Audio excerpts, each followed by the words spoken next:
The pressure alarm went off before I even finished my sentence. My name is Kalen Driss, and I was the communications officer on Outpost Halden when the last wall between my people and the end of everything cracked open. I remember the sound most of all.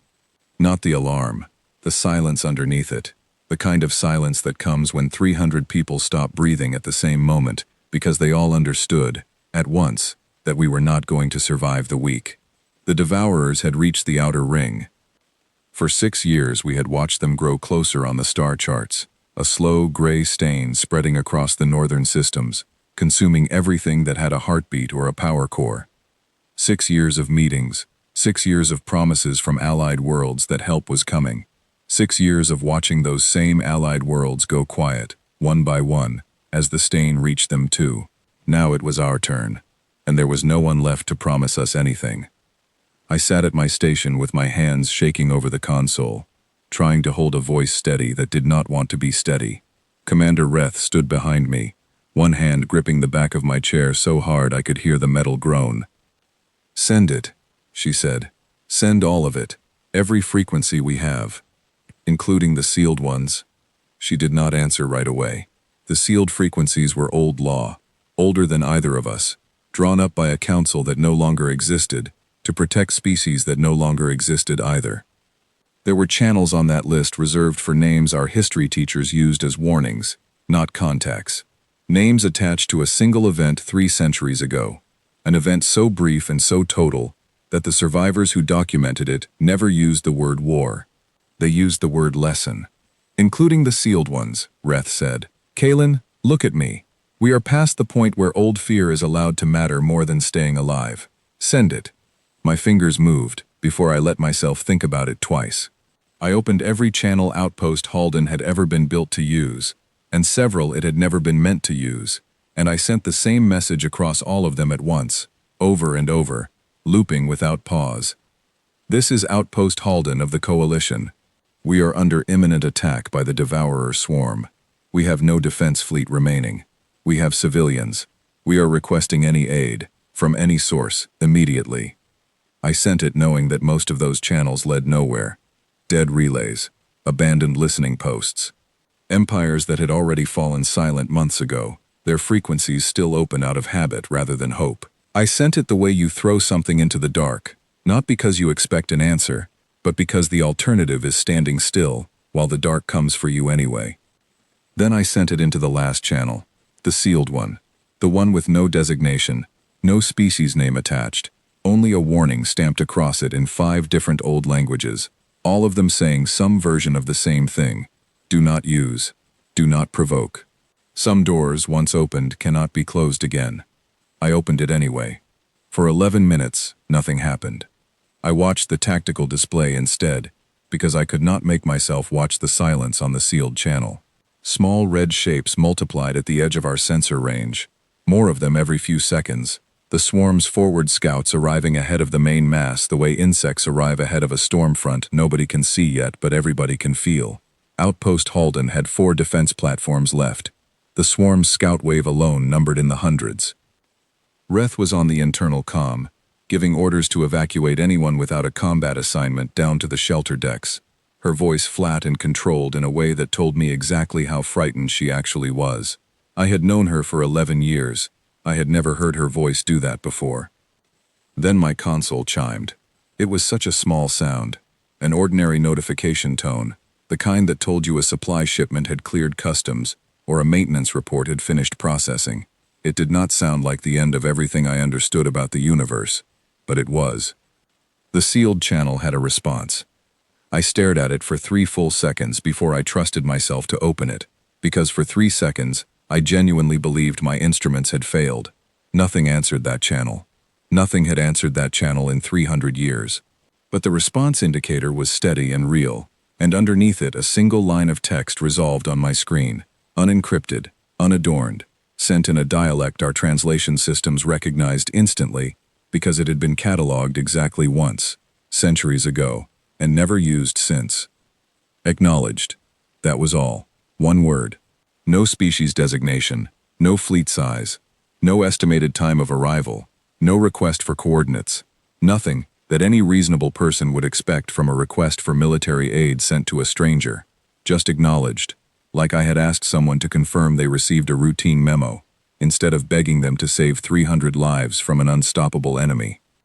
"Commander," I said, and my voice cracked in a way I was not proud of. "Commander," the sealed channel answered. Reth turned from the internal comm so fast her boots skidded against the deck plating. "That channel doesn't answer. That channel has never answered." It did this time. She crossed the command deck in 4 strides and read the line over my shoulder herself, as if my eyes might have deceived me, as if the word might resolve into something else under a second reading. It did not. It stayed exactly what it was. One word, from a species whose name I already suspected, because there was only ever one species that channel had been sealed against. "Kaylin," she said quietly, "do you know what that channel was for?" "I have a guess." "Say it anyway." "Humans," I said. It was the human channel. The command deck went quiet in a different way than before. Not the silence of fear this time, but something colder, something closer to dread, that had a shape and a name attached to it. Every officer on that deck had grown up with the same stories I had. Every one of us had sat in the same history lessons, learned the same lesson the same way, about a first contact scouting fleet, 3 centuries ago, that approached a small, unremarkable, blue-green world without permission, without warning shots, without any hostile intent whatsoever, and simply vanished. No wreckage, no survivors, no transmission explaining what had happened.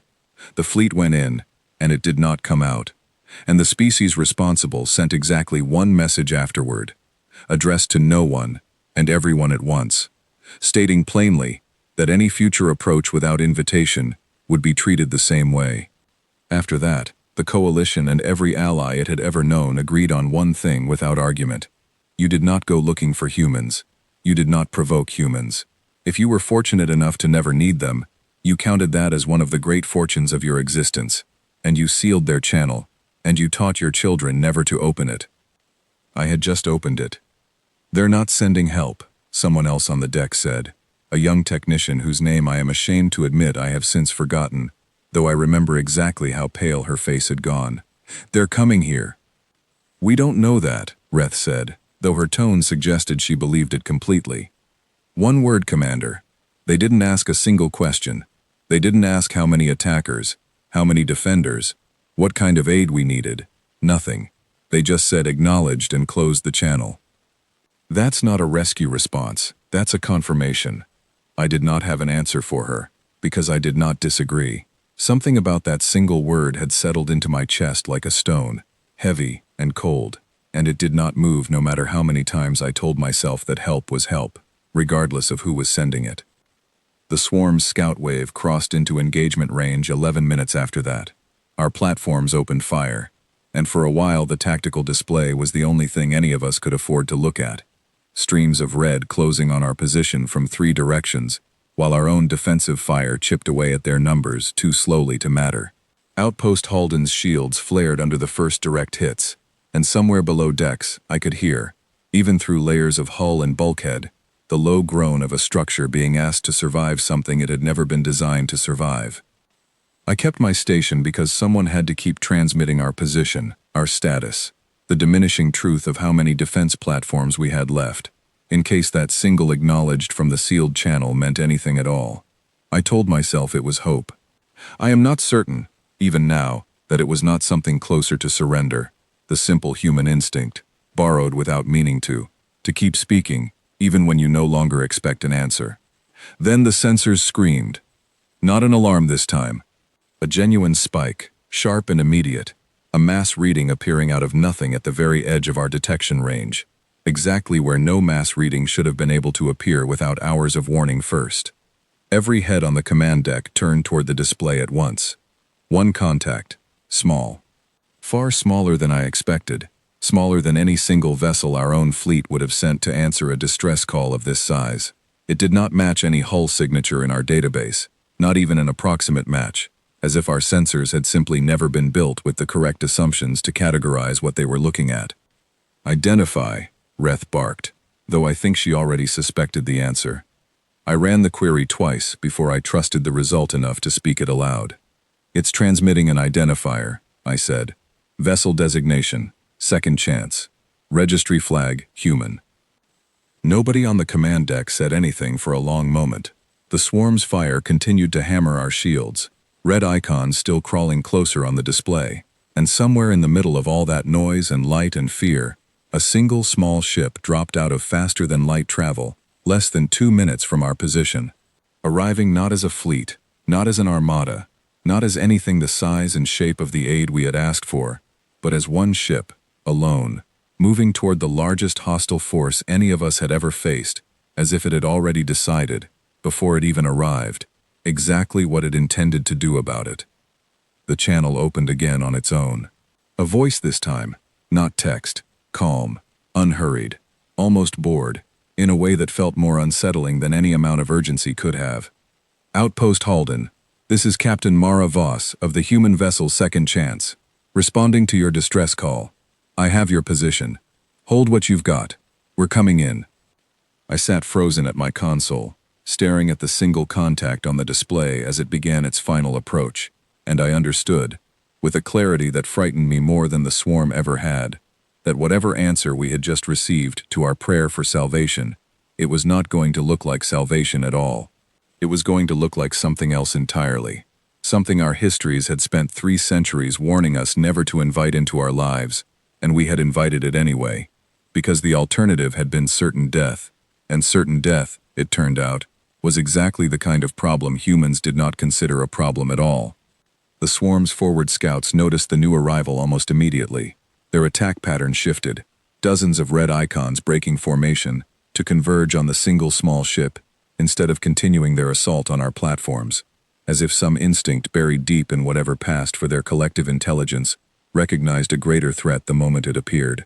I watched that shift happen in real time, watched an enemy that had never once retreated from anything in 6 years of relentless expansion suddenly treat one human ship as more urgent than an entire outpost full of easier prey.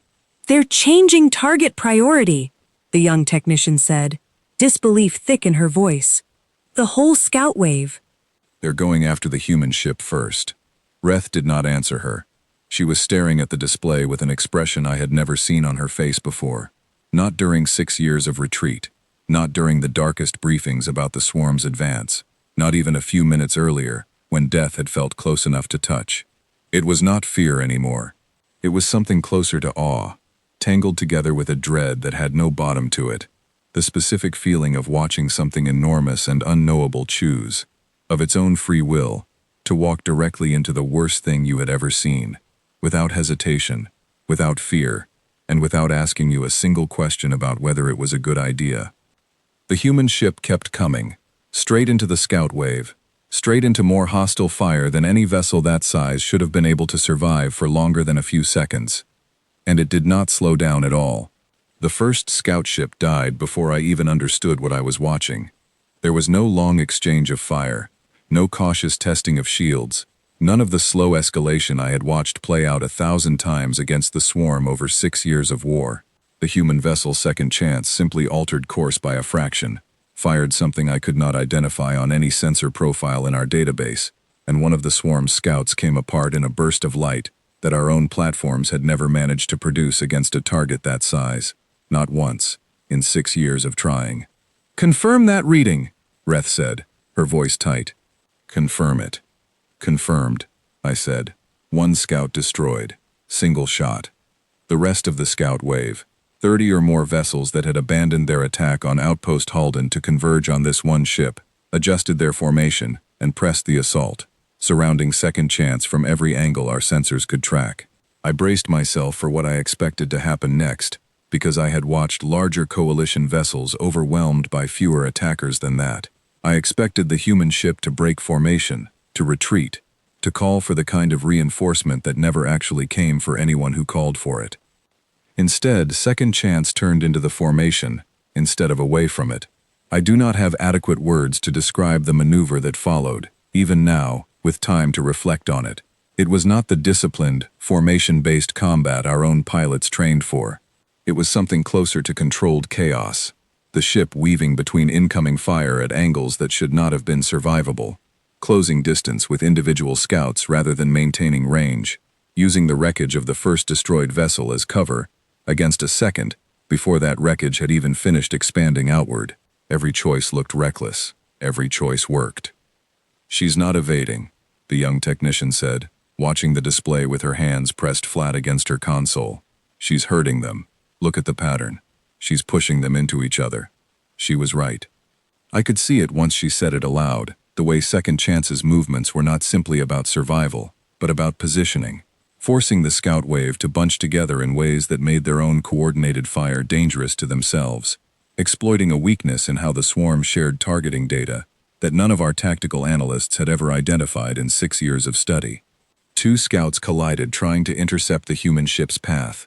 A third took fire meant for Second Chance because it had drifted too close during the confusion. Within 4 minutes, the scout wave that had numbered over 30 vessels had been reduced to less than a dozen, and those remaining broke off entirely, retreating toward the larger swarm mass, still gathering beyond our sensor range, as if some instinct had finally overridden whatever drove them to attack in the first place. Second Chance did not pursue them. The channel opened again, that same unhurried voice, as calm as it had been before the engagement as it was after it. "Outpost Halden, be advised, that was their local scout element. Main swarm concentration is still incoming, larger than what you just saw by a significant margin. I'm going to need you to trust me on some things over the next few hours that are probably going to look strange from where you're sitting. Can you do that?" Reth looked at me before she answered, and I understood the question in her eyes without her needing to voice it. We had spent our entire lives being taught to fear this exact voice, this exact species, and now that voice had just single-handedly dismantled an attack force that would have overrun our remaining platforms within the hour. There was no version of our situation where refusing her help made any rational sense at all. "This is Commander Reth of Outpost Halden," she said, keying the channel herself. "We can do that. What do you need from us? First thing, stop firing on anything I mark as neutral on your tactical display. I'm about to do something that's going to look like I'm working with the enemy. I'm not.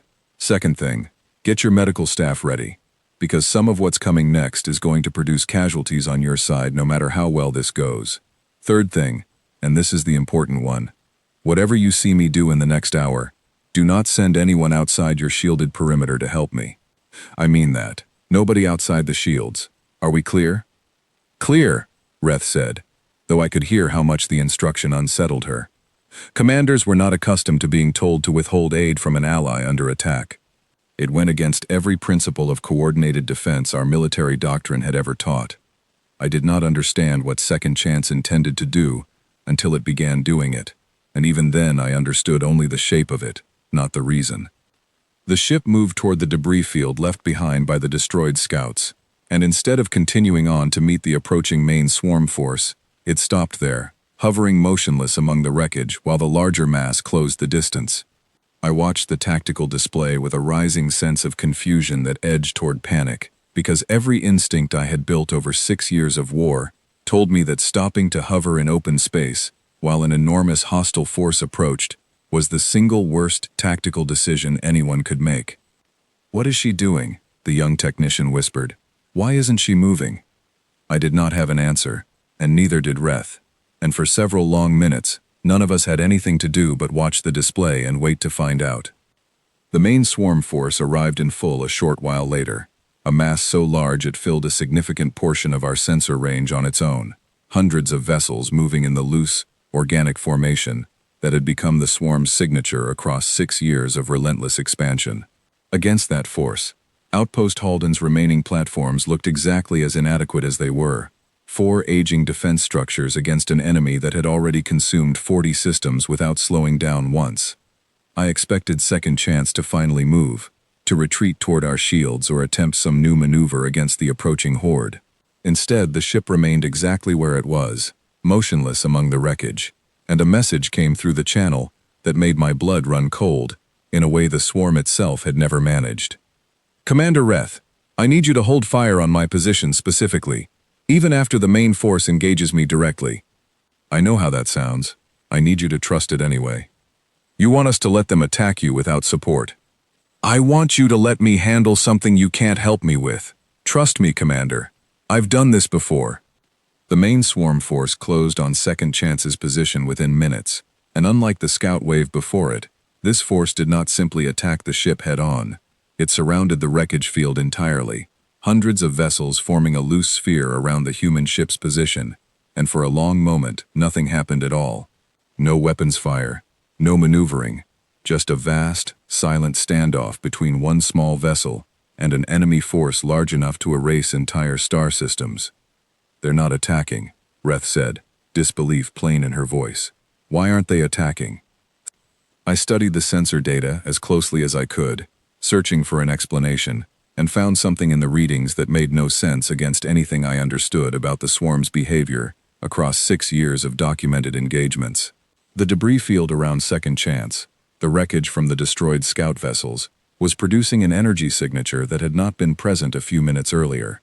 A signature that seemed to be spreading, slowly, drawing the attention of the surrounding swarm mass, the way a wound draws attention to itself.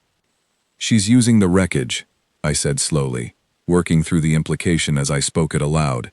She's doing something to the destroyed scouts. I think she's turning them into a signal. A signal for what?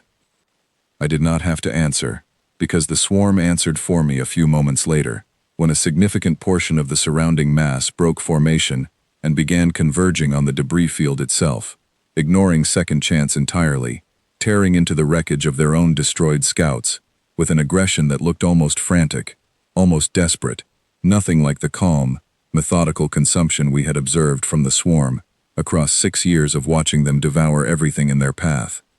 They're fighting each other, the young technician said, her voice climbing with something between horror and disbelieving relief. Look at the pattern. They're attacking their own wreckage. Second Chance moved during the confusion, sliding out of the collapsing sphere formation with a precision that suggested this had been the plan from the very beginning, that everything from the scout wave engagement through the motionless standoff had been building toward this single moment of chaos among an enemy that had never once shown internal conflict in 6 years of unified, relentless advance.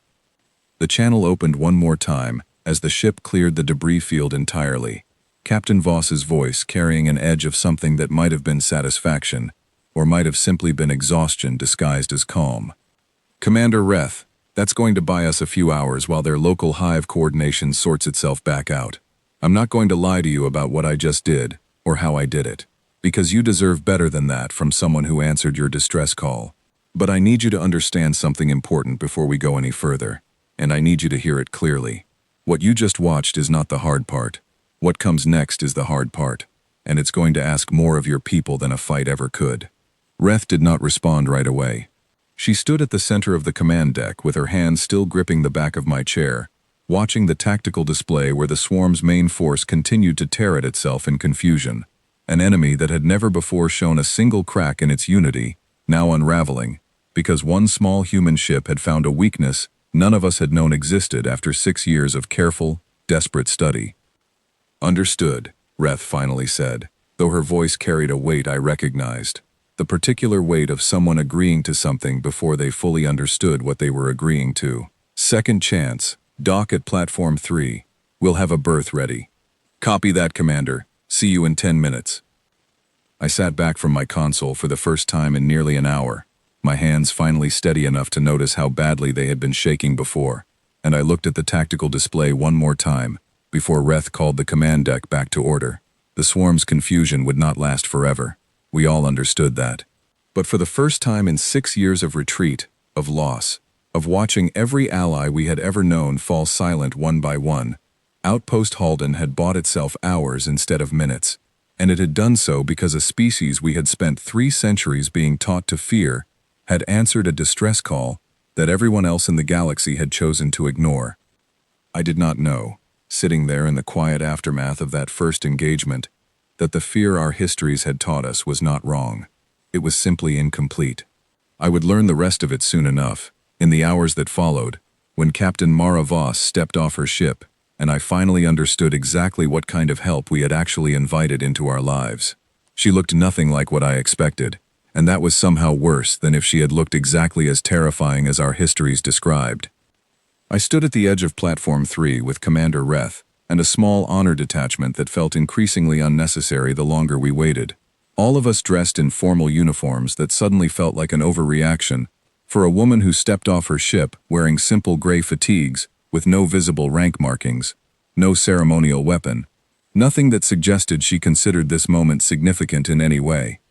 She carried a case in one hand, the kind of case I associated with field diagnostic equipment rather than weaponry, and she crossed the docking bay toward us with an unhurried, almost tired walk that did not match the ship she had just used to unravel a swarm attack force twice the size of anything our own fleet had ever survived. "Captain Voss," Reth said, extending a hand in the traditional coalition greeting, though I could see the slight hesitation in the gesture, the same hesitation I felt watching it. "Commander Reth, on behalf of Outpost Halden, thank you." Voss took the offered hand without any of the hesitation Reth had shown, her grip firm and brief. Up close, I could see the exhaustion in her face more clearly than the sensor readings had suggested, faint shadows beneath her eyes, a stillness in her expression that read less like calm and more like someone conserving energy she did not have much of left to spend. "Don't thank me yet, Commander. Save it for when we're both still standing at the end of this." She looked past Reth, toward the honor detachment, and something in her expression flickered, not quite amusement, not quite discomfort. "You didn't need to do the formal welcome. I'd rather get straight to the part where we figure out how many people you have left and how much time we've actually got." Reth dismissed the detachment with a small gesture, and I watched them file out of the docking bay with visible relief, as if they too had been holding their breath through the entire exchange without realizing it. That left the three of us, along with two members of Voss's crew who had followed her off the ship, a tall man with an easy posture who introduced himself simply as Owen, and a woman with sharp, watchful eyes, who gave her name as Elena and said very little else. "We have just under 300 people remaining on the outpost," Reth said, leading the small group toward the command deck as she spoke. 4 defense platforms operational, though Platform 2 took damage during the initial scout engagement and will need repair before it's combat-ready again. "We had 11 larger vessels in our defense fleet 6 years ago. We have 2 left, and neither is currently space-worthy." Voss absorbed this without any visible reaction, the way I imagined a physician absorbed a difficult diagnosis, filing information away rather than reacting to it emotionally. "And the swarm's main concentration. How large, based on what you've tracked?" "Our estimates before your arrival put it at roughly 600 vessels, with more joining from consumed systems along the way. After what you did to the scout wave, I'd guess we bought ourselves perhaps 6 hours before their coordination recovers." "Closer to 4, Voss said. "Their hive networks are more resilient than they look. I've seen this species before, Commander. Or something close enough to it that the differences don't matter much." She paused at the entrance to the command deck, looking out through the viewport at the tactical display still showing the distant, disorganized mass of the swarm's main force. "I'm going to ask you some questions now, and I need you to answer them as completely as you can, even the ones that seem strange. Can you do that?" "Of course." "How does the swarm choose targets? Not tactically, biologically. What draws them to a system in the first place?" Reth glanced at me, and I stepped forward, grateful for a task that gave my hands something familiar to do after the disorientation of the last hour. "Our researchers believe they're drawn to concentrations of energy signatures, primarily. Populated systems, industrial output, that kind of thing. They consume biomass and technology with equal efficiency, which is part of what's made them impossible to negotiate with. There's nothing to offer them that they don't already intend to take." "Have your people ever managed to study a hive node directly?" "Not from a distance. Up close, with instruments, before it consumed whatever it landed on." "Not successfully," I said. "Every attempt to get sensors close enough resulted in the loss of the observation vessel. The swarm treats any approach as hostile, regardless of intent." Voss nodded slowly, as if this confirmed something she had already suspected, rather than told her anything new. "That's consistent with what I've seen before. It's not really a fleet, Commander. Not in the way your defense doctrine probably treats it. It's closer to a single organism spread across hundreds of vessels, sharing a limited kind of collective awareness. That's why the scout wave broke off the way it did earlier. I gave it a wound it had to attend to before it could keep functioning as a coordinated whole." "You've fought this species before," Reth said. It was not quite a question. Something close enough to it. Different name, different point of origin, similar enough behavior that most of what I know still applies. We don't call them devourers where I come from. We call them ravagers. Different word, same problem. Voss set her case down on the nearest console and opened it, revealing an array of compact instruments that meant nothing to me at a glance, though Elena moved immediately to begin assembling something from the pieces without needing to be asked. Here's what I need from you, Commander, and I want to be honest that none of it is going to feel comfortable. I need access to whatever wreckage or salvage your people have recovered from previous swarm engagements, if any exists. I need your sensor logs going back as far as you have them. And I need you to start moving your civilian population toward your evacuation shelters now. Not because the outpost is about to fall, but because what I'm planning to do next is going to draw every remaining swarm vessel in this system directly toward our position. And I want your people somewhere that isn't in the blast radius of what happens after that. The room went quiet. I had expected, somewhere in the back of my mind, that the human response to our situation would look like a rescue, ships arriving to extract our people to safety, or at minimum, a defense so overwhelming that survival became a passive certainty, rather than something we had to actively risk ourselves for. Instead, Voss was describing a plan that sounded less like a rescue and more like a controlled detonation, one that required our full and active participation in our own continued endangerment. You want to draw the entire swarm force here, Reth said slowly, to one location, on purpose. I want to draw it somewhere I can deal with all of it at once, instead of letting it scatter and regroup somewhere I can't reach as easily. Your outpost happens to be a location I can work with. I understand if that's a difficult thing to agree to, Commander, and I want to be clear that I'm not going to force your hand on it. If you'd rather I take a more conservative approach, one that protects your outpost first, and deals with the wider swarm threat as a separate problem for another day, I can do that instead. It'll take longer, and it'll cost more lives across more systems in the meantime, but it's your outpost and your people, and this is your call to make, not mine. I watched Reth's face as she considered this, watched the particular strain of a commander being asked to choose between two versions of danger rather than between danger and safety, because safety, it seemed, had never actually been on the table to begin with. 6 years of retreat had taught all of us that safety was a word other species used before the swarm reached them too. How confident are you, Reth finally asked, in whatever it is you're planning? Voss did not answer immediately, and I found myself grateful for that hesitation, because it told me something about her that the earlier calm and the earlier confidence had not. She was not certain. She was not treating this as a foregone conclusion dressed up as strategy. She was, I realized, actually considering the question with the same weight Reth had asked it. Confident enough to try it, she finally said. Not confident enough to promise you it works without cost. I've done something similar before, on a smaller scale, against a smaller concentration. I've never tried it against a force this size, because I've never had a reason to let a force get this size before responding to it. That's the honest answer, Commander.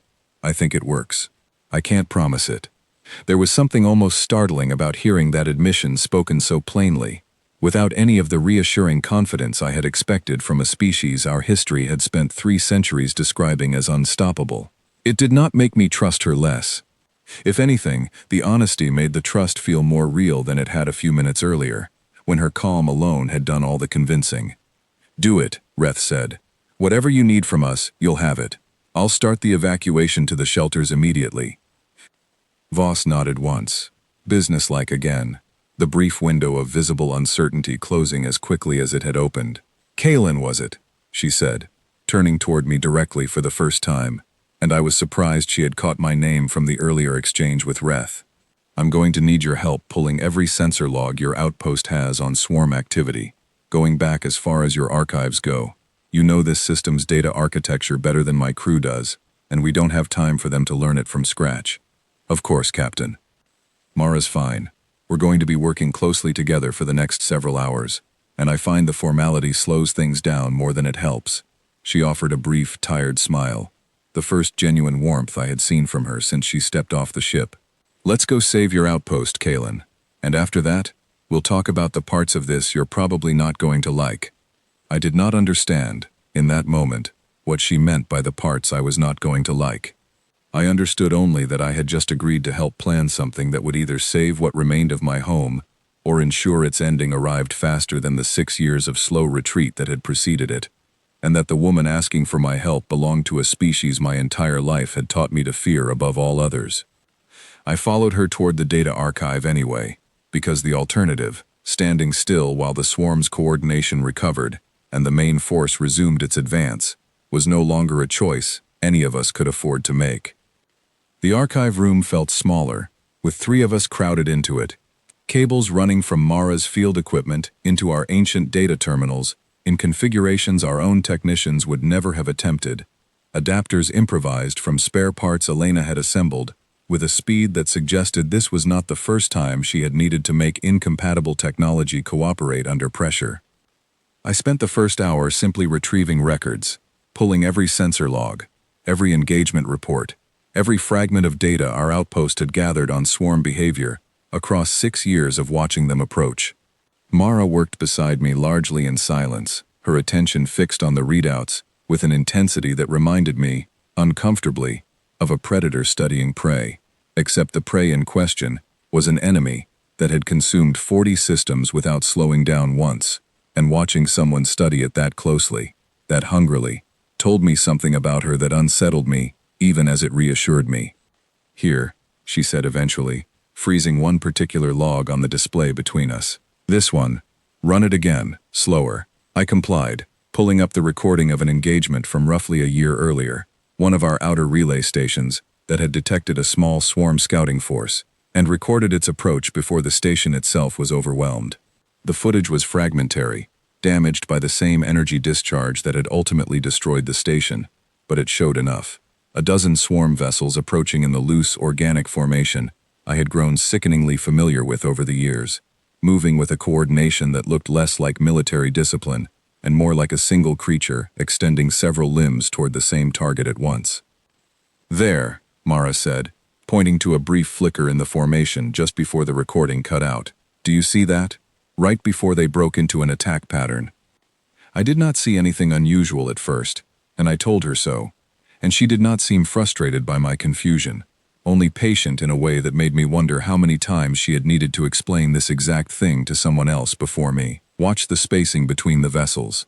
Right here, just before they commit to the attack, the whole formation contracts for less than a second. It's not a tactical maneuver, it's something closer to a heartbeat, a synchronization pulse, running through the whole group at once." "You think that's how they coordinate?" "I think that's how they share awareness, not communication in the way you or I would understand it. Something more direct, more biological." She sat back from the display, rubbing at her eyes with the particular exhaustion of someone who had not slept properly and longer than she wanted to admit. "This is what I was hoping to find. It's the same pattern I've seen in the Ravagers, near enough that the difference doesn't matter for what I'm planning." "What does it mean for us, practically?" "It means the swarm isn't really hundreds of individual ships making hundreds of individual decisions. It's closer to one mind, distributed across hundreds of bodies, and that mind has a rhythm to it, a pulse it can't help but follow. If I can disrupt that pulse at the right moment, on a large enough scale, I'm not just disabling a few ships, I'm disrupting the whole distributed awareness at once, at least temporarily. That's what happened with the scout wave earlier. I found the pulse in a small group and broke it.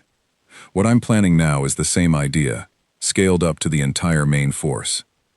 I felt something cold settle into my chest as the scope of what she was describing became clear to me. "You're talking about disrupting the coordination of 600 vessels simultaneously." "I'm talking about trying to. I won't pretend the scale doesn't concern me, Kaylin. It does. I've done this at a scale of a few dozen ships before, successfully, more than once. I've never attempted it at 600, because I've never needed to before now, because I've never let a Ravager concentration get this large before responding to it. That's the part I don't have a clean answer for. I don't know for certain that the same principle holds at this scale. I think it does. I can't promise it." "What happens if it doesn't?" She was quiet for a moment, and in that silence, I understood that she was deciding how much of the truth to give me, and that she had already decided, somewhere earlier in our conversation, that I deserved the complete answer, rather than a comfortable one. "If it doesn't work, The disruption fails to take hold across the whole force, and we're left facing 600 coordinated swarm vessels with the same defenses your outpost had before I arrived, minus whatever resources this attempt costs us in the meantime. That's the honest version, Kalen. I'm not going to tell you it's a safe plan, because it isn't. I think it's the best plan available to us given what's coming, and how little time we have to prepare for it. But safe isn't a word that applies to anything happening in this system today, no matter which direction we choose. I sat with that for a long moment, the two of us surrounded by fragments of 6 years of loss compressed into data logs, and I found myself asking the question I had been circling since the moment her ship first appeared on our sensors, the question our histories had spent 3 centuries training every generation never to ask a human directly. Why are you actually here, Mara? Your species sealed that channel 3 centuries ago. You taught the entire galaxy to fear you, to leave you alone, to never provoke you under any circumstances. And then the first time in 300 years anyone actually used that channel, you answered within minutes, and you came alone, and you're proposing something that could cost your own life to save an outpost full of strangers you've known for less than a day. That doesn't match anything our histories taught us to expect from your species. Mara considered the question for longer than I expected, her eyes fixed on the frozen sensor log still displayed between us, the ghostly image of a dozen swarm vessels caught mid-pulse in their shared, borrowed heartbeat. Your histories weren't wrong, Kalen. They were just incomplete, and I don't think that's anyone's fault. 300 years ago, a fleet approached our system without invitation, without warning, and opened fire on a research vessel that hadn't done anything to provoke it. We responded the way any species defends itself from an unprovoked attack. What your history books probably don't say, because there was no way for you to know it, is that we spent decades afterward trying to figure out who that fleet actually belonged to, and by the time we had an answer, the empire responsible had already collapsed under its own internal conflicts, unrelated to us entirely. We never got the chance to explain ourselves to anyone, because everyone who might have listened had already decided the safest thing to do was stay as far from us as possible. And honestly, for a long time, we let that stand, because it kept us out of conflicts that weren't ours to fight. Then why change that now? Because we've been watching the swarm, or the ravagers, or whatever any given species calls them, for longer than you'd probably guess, longer than 6 years. We've watched what they do to the systems they consume, and we know, because we've fought something close enough to them before, that they don't stop on their own. They don't run out of momentum. They keep expanding until something forces them to stop. And if nobody forces them to stop, eventually that expansion reaches somewhere that matters to us too. We didn't come here purely because your distress call moved us, Kalen, and I won't pretend otherwise, because you deserve honesty more than you deserve comfort. We came because an unchecked swarm is eventually going to become our problem regardless of whether we help you today, and it's a great deal easier to stop a fire while it's still small enough for one ship to fight, rather than waiting until it's grown large enough to need an entire fleet. I did not know, in that moment, whether to feel reassured or unsettled by that answer, and I suspect, looking back, that it was reasonable to feel both at once. There was no pretense of pure selflessness in what she had told me, no comforting story about a species that simply could not bear to watch others suffer. There was instead a colder, more practical honesty, the kind that made her help feel more trustworthy, precisely because it did not ask me to believe in something as fragile as unconditional generosity from a stranger. That's not the answer our histories prepared me to expect, I said finally. Most true answers aren't the ones people prepare you to expect. That's usually how you know they're closer to true. She stood from the console, stretching muscles that had clearly been sitting too long, and gathered the data she needed onto a portable drive Elena had assembled earlier. I need to get this back to the ship and start running calculations against my own database. I meant what I said earlier, Kalen, about the parts of this you're not going to like. Some of what I need from your outpost over the next few hours is going to feel like it's putting your people at more risk, not less, even though it's meant to protect them in the end. I need you, and Commander Reth, to trust that the risk is calculated, even when it doesn't look that way from where you're standing. What exactly do you need? She told me then, in careful, deliberate detail, and I felt the cold settle deeper into my chest with every sentence, because what she was describing did indeed sound, on its surface, like exactly the kind of reckless endangerment our tactical doctrine had spent 6 years teaching us to avoid at all costs. She needed our remaining defense platforms to hold position rather than retreat when the swarm's main force arrived, acting as visible, deliberate bait rather than falling back to protect themselves. She needed our sensor arrays broadcasting at full power, painting a target on our own outpost more clearly than the swarm's own instruments could have managed on their own. She needed, essentially, for Outpost Halden to make itself as large and as obvious a target as physically possible, at the exact moment the swarm's main force arrived in full strength, so that her disruption, whatever it actually was, would have the largest possible concentration of vessels to effect at once. "You want us to paint a target on ourselves," I said slowly, "on purpose, at the worst possible moment. I want the swarm's entire main force in one place, fully engaged, fully committed, when I attempt this. If they're scattered, cautious, spread across the system instead of concentrated on a single obvious target, the disruption won't reach enough of them to matter, and we'll have wasted our only real opportunity to deal with this threat decisively, instead of buying a few hours before it comes back larger and angrier than before." She met my eyes directly, and I saw none of the earlier calm in her expression now, only a tired, honest weight that told me she understood exactly what she was asking. "I won't pretend this is an easy thing to ask of you, Kalen. I wouldn't blame you or Commander Reth for refusing it, but I think it's the only version of this plan that actually ends the threat instead of just delaying it. And I think your people have earned the right to stop simply delaying it, after 6 years of losing everything else." I carried that request back to the command deck with a weight in my chest that had nothing to do with the physical distance between the archive room and the bridge, and everything to do with the growing understanding that whatever help had answered our distress call, it was not going to look like safety, not even once, not for a single moment between now and whatever ending waited for us at the far side of this day. Commander Reth listened to the entire plan without interrupting once, standing at the center of the command deck with her arms folded and her eyes fixed somewhere past the tactical display, as if she were looking through it toward whatever decision waited on the other side. When I finished relaying everything Mara had told me, the silence that followed stretched long enough that I began to wonder whether she intended to refuse the plan entirely. "She wants us to make ourselves the most obvious target in the system," Reth finally said. "At the exact moment, the largest force we've ever faced arrives to attack us." "Yes, Commander. And her reasoning is that scattering our defenses, or minimizing our exposure, would prevent her plan from working against enough of the swarm's force to matter." "That's my understanding, yes."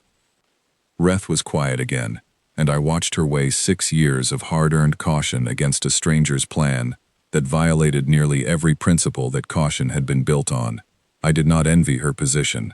Every instinct that had kept Outpost Halden alive through 6 years of retreat argued against what Mara was proposing, and yet every one of those same 6 years had also taught us, with brutal consistency, that caution alone had never once been enough to actually stop the swarm from advancing, only to delay it, system by system, until there was nowhere left to retreat to. "Get me Captain Voss," Reth said. "I want to hear the rest of this from her directly, before I commit my people to it." Mara arrived on the command deck within minutes, and I watched the two of them speak in the kind of low, direct tones commanders use when they are testing each other's judgment, rather than simply exchanging information. Reth asked harder questions than I had thought to ask in the archive room, pressing on the specifics of what exactly the disruption would do, how it would be delivered, what margin of error existed between success and catastrophic failure. Mara answered every question without deflection, and more than once admitted directly to uncertainties I suspected a less honest ally might have smoothed over to make the plan sound more reassuring than it actually was. "I won't order my people into this without understanding exactly what I'm ordering them into," Reth said finally. "You're asking us to trust a technique we've never seen work, at a scale you've told me yourself you've never personally attempted, against an enemy that has never once failed to overwhelm every defense we've thrown at it in 6 years of trying." "That's an accurate summary, Commander. I won't argue with any part of it." "Then convince me, not with confidence. I've had enough people confident in front of me over the last 6 years, right before they were proven wrong. Convince me with something real." Mara was quiet for a moment, and when she spoke again, Her voice had lost the careful, professional calm she had maintained since stepping off her ship, replaced by something rawer, more personal, the kind of honesty that costs something to give. 4 years ago, my ship answered a distress call, almost exactly like yours, from a small mining colony that had detected a Ravager scouting force approaching their outer systems, smaller scale than what you're facing, maybe 40 vessels instead of 600. I got there in time. I disrupted their coordination the same way I'm proposing here, and it worked exactly as intended. That colony is still there today, still functioning, still safe from that particular threat. I'm not telling you that story to convince you I'm infallible, Commander, because I'm not, and I've made mistakes on other missions that cost people their lives, and I carry those mistakes with me every day regardless of how many successes came afterward. I'm telling you that story because it's the honest basis for my confidence here, not blind faith, direct experience, at a smaller scale, that I believe scales upward based on everything I understand about how this enemy's coordination actually functions. That's what I have to offer you, Commander. Not a guarantee, a reason. Reth studied her for a long moment, and something in her posture shifted, the rigid caution easing slightly into something closer to the particular resolve I had seen in her only a handful of times across our 11 years working together, always in moments that mattered more than any other decision she made that year. Platforms holding position, Reth said. Sensor arrays at full broadcast. You'll have your obvious target, Captain Voss. I hope to every power that made either of our species that you're right about this. So do I, Commander. More than you probably realize. The next several hours passed in the particular, suspended tension of preparation for something none of us could fully predict the shape of. Mara returned to her ship to finalize whatever calculations her disruption technique required, while Elena remained on the outpost coordinating with our own engineers to modify our sensor arrays for the broadcast pattern she needed. Owen split his time between the ship and the outpost's platform crews, walking our defense teams through modifications to our weapon systems that he claimed would improve their effectiveness during the critical window of the disruption, though I understood barely half of what he explained even after he repeated it twice for my benefit.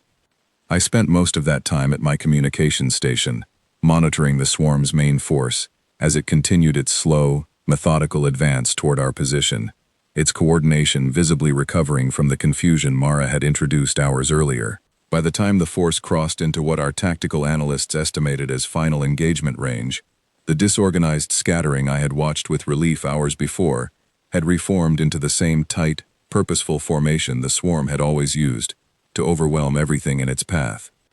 They'll be in range within the hour, I reported to the command deck, watching the mass of red icons continue its steady approach. Full main force. No sign the earlier disruption has left any lasting effect on their coordination.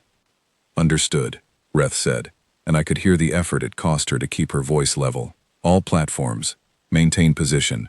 Repeat, maintain position. Do not retreat, regardless of what you observe during the swarm's approach. The order went out across every channel outpost Halden had, and I watched, through my own console's limited camera feeds, as our platform crews braced themselves for an order that ran counter to every survival instinct 6 years of war had trained into them. Nobody argued. Nobody broke position.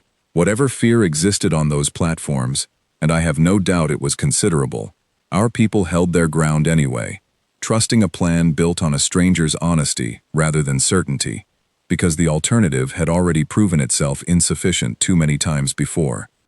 Mara's voice came through the main channel, as the swarm's leading edge crossed into visual range, close enough now that our viewports showed the mass directly, rather than only as icons on a tactical display.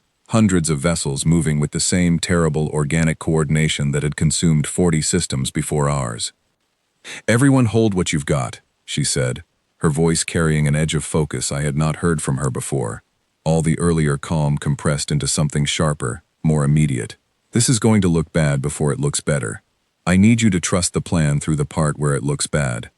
The swarm's main force opened fire the moment it reached effective range, and Outpost Halden's shields flared under an assault larger than anything our defenses had ever been built to withstand, the 4 remaining platforms absorbing hit after hit while holding position exactly as ordered, refusing the retreat that every instinct in every crew member surely screamed for. I watched our shield integrity readouts drop with a speed that made my chest tighten, watched Platform 2, already weakened from the earlier scout engagement, begin flashing warnings that suggested structural failure within minutes rather than hours. "Captain Voss," Reth said, her voice tight but controlled. "Platform 2 is not going to hold much longer. I see it, Commander. Almost there. I need 30 more seconds of full exposure before I can trigger the disruption at the scale I need. I know what I'm asking. I need those 30 seconds." Reth did not respond immediately, and I understood, watching her, that she was weighing the near-certain loss of Platform 2 against the uncertain promise of a plan that had, until this exact moment, cost us nothing more than fear. This was the moment the plan stopped being theoretical and started extracting a real, immediate price, and I watched Reth's face as she decided, in the space of a few seconds that felt considerably longer, that the price was one she was willing to let stand. 30 seconds, She said. Platform 2, brace for structural failure. All personnel to escape pods immediately. The order went out, and I watched the seconds tick past on my own display, with a dread that had nothing to do with numbers, and everything to do with the knowledge that people I had worked alongside for years were making a desperate scramble for survival on a structure that might not give them the time the order assumed it would. Platform 2's shields failed at the 20-second mark. The hull breach that followed was visible even from our position, a bright, terrible bloom of light against the darkness, where an entire section of the platform simply ceased to exist under the concentrated weight of swarm fire. "Casualties on Platform 2, someone reported, their voice cracking under the strain of delivering that particular news in the middle of everything else happening at once. Unable to confirm numbers. Escape pod telemetry shows partial launch. Estimated 40% evacuation before the breach."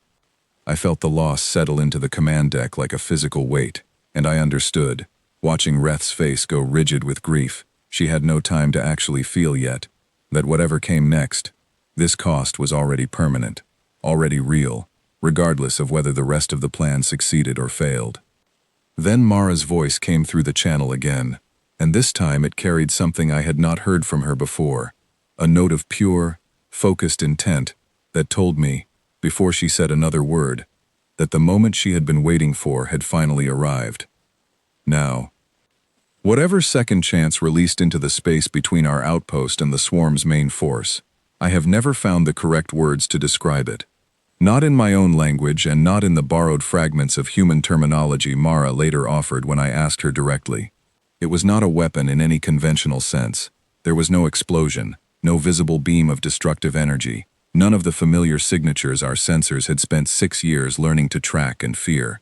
Instead, something rippled outward from the human ship's position, a distortion that our instruments struggled to categorize at all, moving through the swarm's formation, the way a single stone disturbs the surface of still water, expanding outward in a pattern that had no obvious edge or limit. The effect on the swarm was immediate and total. 600 vessels, moving a moment earlier with the same terrible unified coordination that had consumed 40 systems without ever once faltering, simply stopped, not slowed. Stopped, all at once, weapons fire ceasing mid-volley, formations holding position without any further forward momentum, as if some vast, invisible hand had reached into the space between the stars and pressed pause on an enemy that had never once given us reason to believe such a thing was possible. The command deck went utterly silent. Nobody spoke. Nobody, I think, quite trusted themselves to believe what the tactical display was showing us. "Status," Reth finally managed, her voice barely above a whisper. "Someone give me a status." "Swarm force is," the young technician trailed off, staring at her own console as if it might correct itself if she waited long enough. "Commander, they're not moving. All 600 vessels, completely stationary. No weapons fire, no maneuvering, nothing." "Is it working?" Reth asked, and I realized the question was directed at the open channel, at Mara, rather than at anyone on our own deck. "It's working!" Mara's voice came back, and I could hear the strain in it now, a tightness that had not been present even during the earlier tension of counting down the 30 seconds before triggering the disruption. "I've broken their coordination across the whole force at once. I need everyone to understand. This window won't last indefinitely. I'm holding it open right now, and it's costing me more than I expected it to. Commander, I need your platforms to open fire immediately. Everything you have left. Target as many vessels as you can while they're unable to defend themselves or coordinate a response. Reth did not hesitate this time. All platforms, weapons free. Target the swarm main force. Fire at will. Our remaining defense platforms opened fire on a target that could not fire back, could not maneuver, could not do anything at all, beyond sit motionless in the darkness while we tore into its numbers with everything our reduced fleet had left to give. I watched the tactical display shift in ways I had not seen once in 6 years of war. Red icons winking out one after another as our platforms found their marks against an enemy that had never before offered us this kind of opportunity, and would very likely never offer it again. But even as I watched our numbers climb, I could hear something in Mara's voice over the open channel that worried me more than the battle itself, a strain that deepened with every passing second, her breathing audible now in a way it had not been before, ragged and effortful in a manner that suggested whatever she was doing to hold that disruption open was extracting a cost from her directly, personally, in a way none of us on the outpost could see or understand from where we stood. "Elena," I heard her say, her voice tight, addressed to someone on her own crew rather than to us. "I need another few minutes. I don't have another few minutes in me. Find me another few minutes." I could not hear Elena's response, but I could hear, in the silence that followed, a kind of desperation in Mara's next words that made the earlier calm, professional confidence she had carried since stepping off her ship feel like a costume she had been wearing for our benefit, one that was finally starting to slip. "Commander Reth," Mara said, her voice noticeably weaker now than it had been even a minute earlier. "I need everything your platforms have left. Right now. I can't hold this much longer." "You heard her," Reth barked across the internal comm. "All 4 remaining platforms already firing at maximum output. Our people pushing weapon systems past their rated limits, in a desperate effort to make the most of a window none of us fully understood the price of. Everything. Now." I watched the numbers on the tactical display continue to climb, our platforms tearing through the motionless swarm force at a rate that would have seemed impossible only hours earlier, and beneath the roar of that unprecedented success, I found myself listening, with a dread that had nothing to do with the battle itself, to the sound of Mara Voss's voice growing weaker with every passing second, her breathing more labored, her words coming slower, as if whatever she was doing to hold 600 vessels frozen in place was drawing directly from something inside her that had a limit, and that limit was approaching faster than any of us on the outpost had been warned to expect. "Mara," I said, breaking protocol, addressing her directly, rather than through Reth as command structure would normally have required, because something in her voice had frightened me enough that protocol no longer felt like it mattered. "Are you all right?" There was a pause before she answered, long enough that I feared she would not answer at all. "I've been better, Kaylin," she said, and there was something almost like humor in it, strained and exhausted but genuine, the sound of someone who refused to stop being herself, even as whatever she was doing clearly cost her more than any of us had understood when we agreed to this plan. "Little longer. Just need a little longer." The swarm force had been reduced by nearly half when the disruption finally began to fail, the motionless vessels twitching back toward awareness in a slow, uneven wave that spread outward from wherever the effect had originated, individual ships regaining coordination faster than others, creating a brief, chaotic window where the remaining swarm force was neither fully paralyzed nor fully unified, vulnerable in a different, less predictable way than the total stillness that had come before. "It's breaking," Mara said, her voice thinner than I had heard it at any point since her arrival. "I can't hold the rest, Commander. Whatever you can get in the next 30 seconds, take it, because after that, they're going to be fully coordinated again, and considerably more motivated to make us regret what we just did to them." Our platforms pressed the advantage for those final 30 seconds with everything they had left, and I watched the swarm's numbers drop further still, down from 600 vessels to something closer to 200, a reduction so significant that I would not have believed it possible at any point in the previous 6 years of grinding, hopeless retreat. Then the disruption failed entirely, and the remaining swarm vessels snapped back into full, furious coordination all at once, their formation tightening immediately into an aggressive posture that made clear, without any need for translation, exactly how they intended to respond to what had just been done to them. "They're re-engaging," the young technician reported, her voice climbing with fresh alarm. Full coordination restored. They're moving toward second chance directly.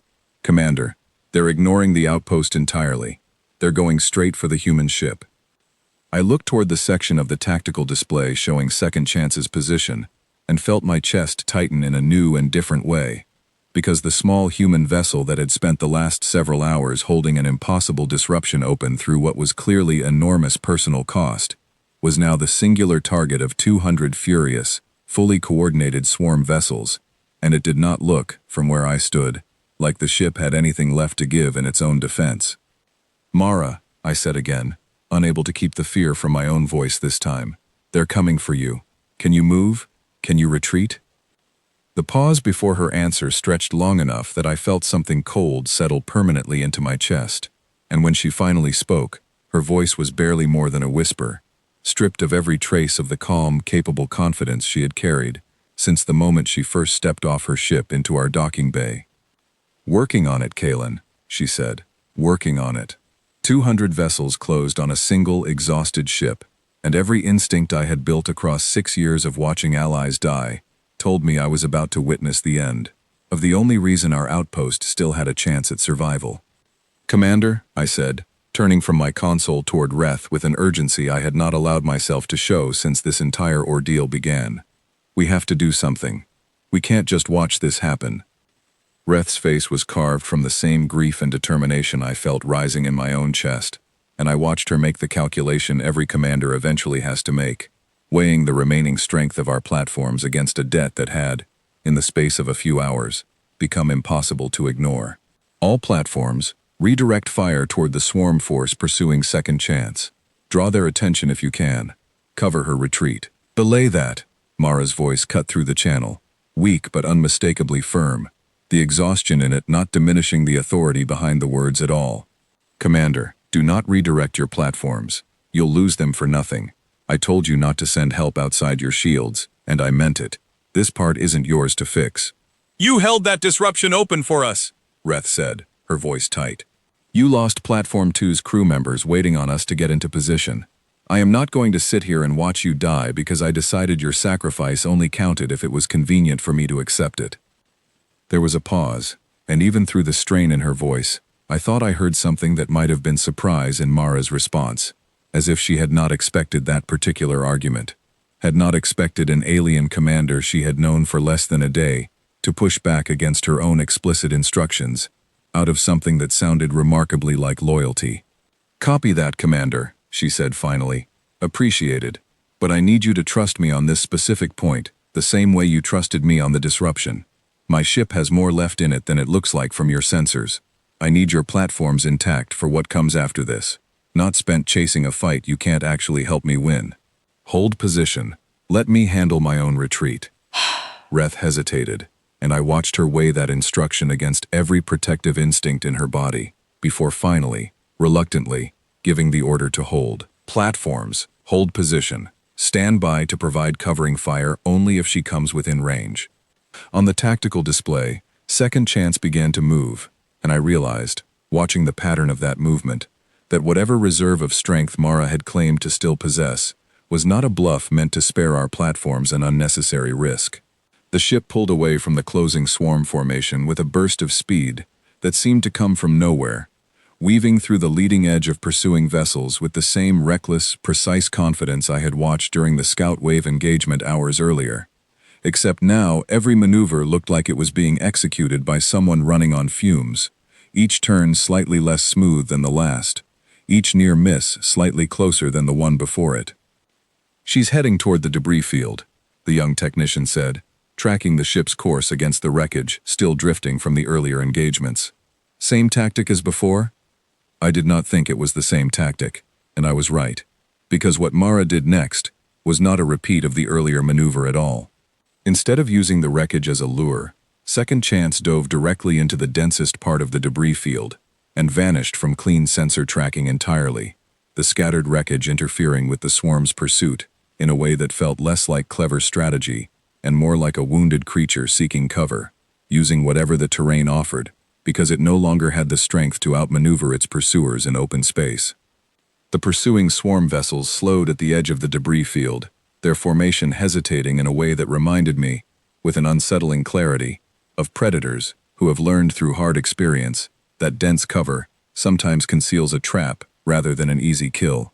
For a long, agonizing moment, nothing on the tactical display moved at all, the swarm force hovering at the field's edge, Second Chance's signature lost somewhere within the wreckage, and every person on the command deck holding a silence that felt like it might shatter the moment anyone dared to break it first. Then explosions bloomed across the debris field, one after another in rapid succession, each one precisely placed, each one claiming another swarm vessel that had grown careless enough to push into the wreckage after its prey. I understood, watching that pattern unfold, that Mara had not fled into the debris field out of desperation after all, or not purely out of desperation.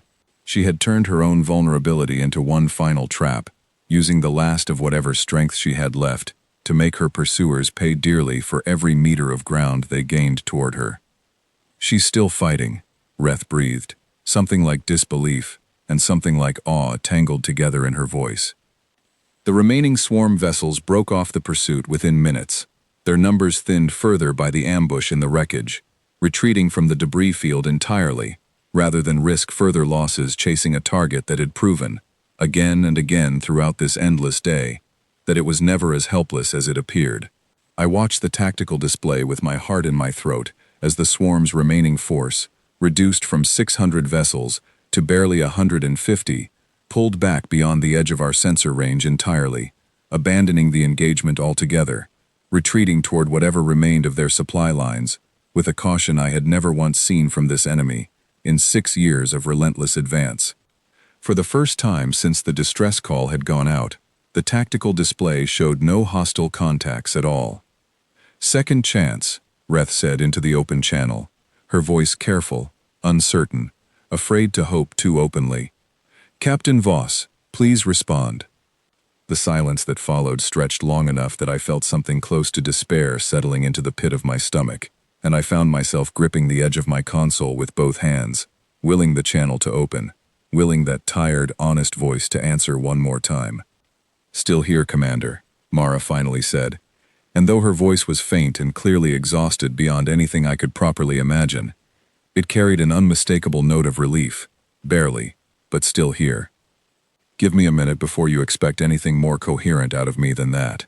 The command deck erupted into something I had not heard in 6 years, a sound that took me a moment to recognize because it had been so long since any of us had cause to make it.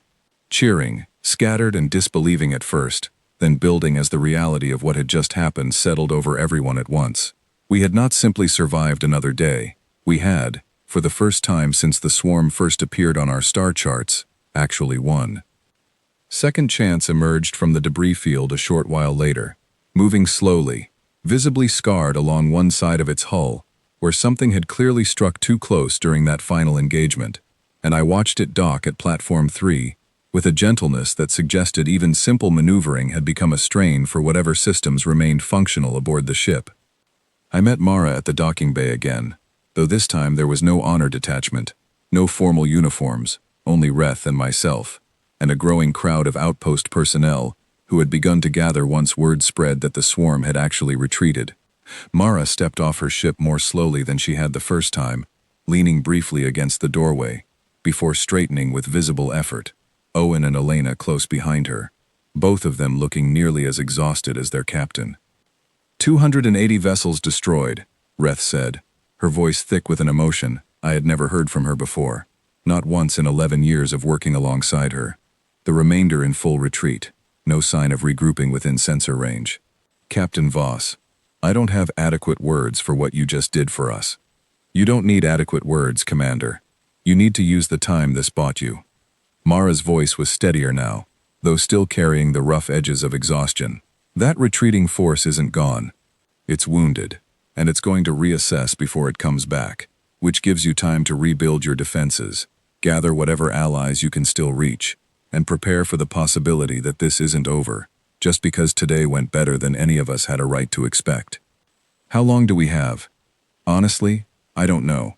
Months, possibly. Longer if you're fortunate. I'd recommend not counting on fortune."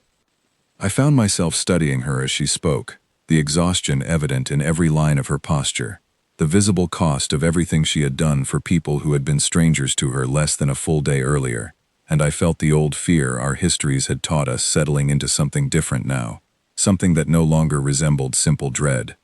It was still there, that fear. I will not pretend it vanished entirely, but it had changed shape, had become something closer to understanding, the particular clarity that comes from watching someone capable of enormous, terrible power choose, deliberately, and at great personal cost, to use that power in your defense, rather than against you. "Why did you really come alone?" I asked her, the question I had been holding since the very first moment her ship appeared on our sensors. A single ship, against a force this size.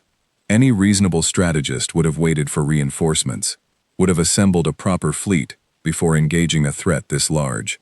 "You came alone, and you very nearly didn't survive it." Mara considered the question for a long moment before answering, and when she did, her voice carried a weight that told me she was giving me something closer to the whole truth than she had offered to anyone else since her arrival. "Because waiting for a proper fleet would have taken weeks, Kalen, and your outpost didn't have weeks. Every hour we spent assembling a larger, safer response was another hour the swarm had to consume everything in this system, and every additional hour after that, another system beyond it. I came alone because alone was fast, and fast was what your distress call actually needed, even if it wasn't the safest choice available to me personally." She paused, and something in her expression shifted, became more guarded, more difficult to read. "That's the honest answer to your question, but I don't think it's the whole answer to the question you're actually asking me, underneath the words you used to ask it. What is the whole answer then?" "The whole answer is that my species learned a long time ago that waiting for the perfect, safest response to a growing threat usually means the threat grows large enough that no response is safe anymore. We'd rather take the risk early, while it's still small enough for one ship and one crew to absorb, than wait until the risk has grown large enough to demand a price none of us are willing to name in advance. That's not heroism, Kalen, whatever it might look like from where you're standing. It's arithmetic. It's just arithmetic that costs something real every time we do it." I thought about that answer for a long time afterward, long after Mara and her crew had retreated to their ship to rest, long after the immediate celebration of survival had settled into the quieter, more exhausted relief of people who understood how close the day had actually come to ending, very differently. I thought about the 3 centuries our histories had spent teaching every generation to fear the word human, to seal the channel, to never provoke a species capable of erasing an entire scouting fleet without leaving behind a single explanation. Our histories had not been wrong to teach us caution. I understood that now, more clearly than I ever had before this day began. A species capable of doing what Mara Voss had just done, alone, at a cost that had nearly killed her, was a species capable of things that deserved careful respect rather than casual trust. But I understood something else now too, something our histories had never quite managed to convey across 300 years of careful, fearful distance. The same capability that made humans a species worth fearing also made them, when the circumstances called for it, the only ally capable of standing between an outpost of 300 strangers and an enemy that had already consumed 40 systems without mercy or hesitation. That understanding did not make the fear disappear entirely. I do not think it ever will, not completely, not for me, and probably not for anyone else across the galaxy who eventually learns the same lesson our outpost learned that day. But it changed the fear into something I could live alongside, rather than something that simply governed every decision from a comfortable distance, and I have come to believe, in the time since, that this changed understanding is the real nightmare our histories tried and failed to warn us about all along. Not the fear of what humans might do to us if provoked, the fear of what we owe them, and what it costs them, every single time we call for help and they actually come. Outpost Halden rebuilt in the months that followed, slower than any of us would have liked, but steadier than we had dared hope for in the depths of that 6-year retreat. Second Chance departed roughly a week after the battle, once Mara and her crew had recovered enough to travel, though she left behind instructions and equipment that helped us prepare for whatever the swarm's wounded remainder might bring back to our door eventually. I do not know, even now, whether that day will come, or when, or whether we will be ready for it if it does. What I know is this: the sealed channel our histories warned us never to open sits unsealed now. On every archive I have access to, its warning replaced with something closer to gratitude, though gratitude that still carries, underneath it, the particular weight of understanding exactly what we invited into our lives the day we chose to open it. We asked the galaxy for aid, and the galaxy sent us nothing. We opened one forbidden channel, and it sent us a single ship, a single exhausted, honest woman, who fought an unstoppable enemy to a standstill, because the alternative was watching strangers die, for want of anyone willing to take the risk early. I think, some nights, about that word she used, arithmetic. I think about what it means for a species to have built its entire approach to the wider galaxy around a calculation that simple and that costly, and I understand, more with every passing month, why our histories chose fear as the safer lesson to teach. Fear keeps you at a careful distance. Fear never asks you to reckon with what it actually costs someone to answer when you call. But I called anyway. That day, into a channel I had been taught my whole life never to open, and something answered. Not a fleet. Not an empire's promise of protection. One ship, and one crew, and a captain who told me the truth about her own uncertainty, rather than a comfortable lie about her confidence, and who nearly died making sure our outpost survived a day it should not have survived. That is the nightmare our histories tried to warn us about, I have come to believe. Not that humans might come for us, that they might come, and pay a price we can never fully repay, and leave again before we've had the chance to properly understand exactly what we owe them for it.